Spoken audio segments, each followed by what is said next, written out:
Bonjour à tous, Patrick et Étienne, on est tous les deux agents immobiliers chez Visit & Co.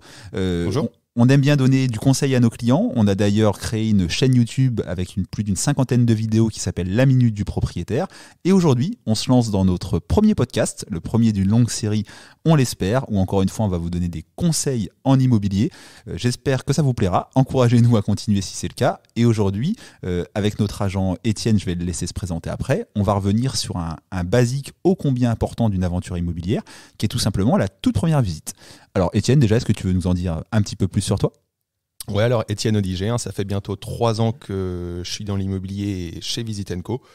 Et voilà, aujourd'hui, j'espère vous apporter un petit peu de conseils sur les visites. C'est ça, Patrick ? Oui, c'est ça, super. Donc oui, Étienne, 3 ans chez nous, déjà peut-être aux alentours d'une centaine de ventes encadrées, donc du coup, tu as fait beaucoup de visites. Et quels conseils tu pourrais donner notamment, par exemple, à des primo-accédants qui commencent leur recherche, qui vont commencer à rencontrer des particuliers ou des agents immobiliers pour des visites immobilières. Quels conseils tu vas leur donner pour que ça se passe au mieux ? Alors déjà, je vais parler aussi de Visit & Co, mais valider le choix de la maison et du bien avec une visite virtuelle. Avant de se déplacer, voilà, moi je demande souvent à mes clients de prévisiter la maison via la visite virtuelle. Et voilà, ça permet de s'imprégner des lieux déjà avant de venir visiter. Pourquoi c'est important, vu que du coup les gens vont visiter le bien après, de quand même faire une visite virtuelle avant pour connaître la maison ?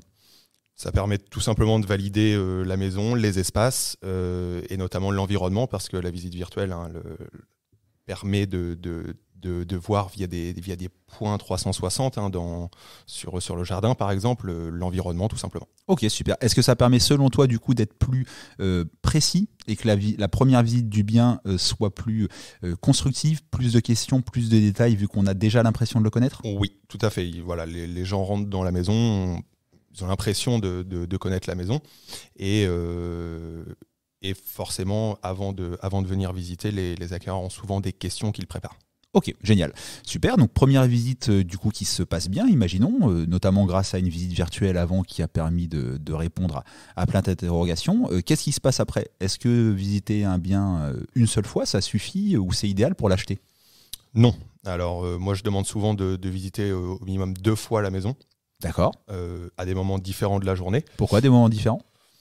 Par exemple, on visite souvent le soir, vers 17h, 18h. Après le travail des gens. Voilà.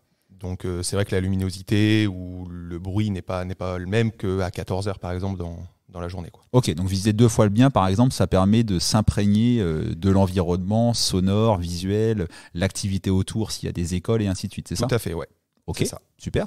Est-ce qu'il y a un conseil particulier lors de la deuxième visite, venir accompagner, quelque chose comme ça ? Ouais. Alors sur la première visite, c'est vrai que je suis un petit peu moins indulgent avec ça, mais sur la deuxième visite, je demande souvent, surtout sur des primo-accédants, qui viennent avec leurs parents ou je sais pas, des artisans s'il y a des travaux, pour vraiment confirmer leur choix et puis avoir un deuxième avis, quoi. Ok, tu souhaites que les clients qui se positionnent sur un bien le fassent de façon éclairée, parce qu'aucun des biens n'est parfait, hein. Même une maison, elle a toujours beaucoup de qualités, parfois aussi des défauts. On n'est pas tous professionnels de l'immobilier. Nous, notre rôle d'agent, c'est évidemment d'éclairer, mais on est plus serein quand des gens nous achètent un bien après l'avoir visité au moins 2 fois. Ouais, c'est ça. Et avoir eu l'avis du papa, du beau-frère, ou pourquoi pas d'un couvreur si la toiture semble un peu fatiguée, etc. Tout à fait. Et voilà, donc 2 visites avant la signature du compromis, et puis voilà, entre le compromis et l'acte de vente, on peut enchaîner les visites si on le souhaite. Ok, super. Est-ce que pour terminer, tu aurais des conseils sur tout l'aspect document que souvent on voit un peu au dernier moment, au compromis, ouais. les diagnostics, tout ce qui concerne la copropriété, etc. Est-ce que c'est l'idéal d'évoquer tout ça au dernier moment ou pas ? Non, moi évoquer ça au compromis, ça me paraît un petit peu fou. Évoquer déjà avant de venir visiter, puisque sur notre site, voilà, on a plein de documents téléchargeables, tout ce qui est diagnostic, PV d'AG, etc. lors d'une vente en copropriété. Mais tous ces documents-là, moi, je les évoque lors de la première ou de la deuxième visite avec un parent ou quoi que ce soit. Super. Tu es en train de dire qu'en fait, quand le client dit « je veux acheter le bien », il doit le faire en toute connaissance de cause. Il doit le faire en connaissant la taxe foncière, en connaissant l'état de la copropriété, fait, ouais. En ayant connaissance des travaux avec les factures entreprises par le vendeur, etc. C'est ça ? On essaye d'être transparent et qu'il n'ait pas de mauvaise surprise lors du compromis de vente. Ok, super. On espère que ce premier épisode vous a plu. On traitera sûrement l'étape compromis de vente avec des conseils très rapidement. On l'a déjà fait dans une vidéo sur YouTube, mais on le fera également sur ce format de podcast. Donc merci à tous pour votre écoute. Merci à vous. Moi c'était Patrick, je vous dis salut, ciao, bye, à une prochaine. Et à bientôt.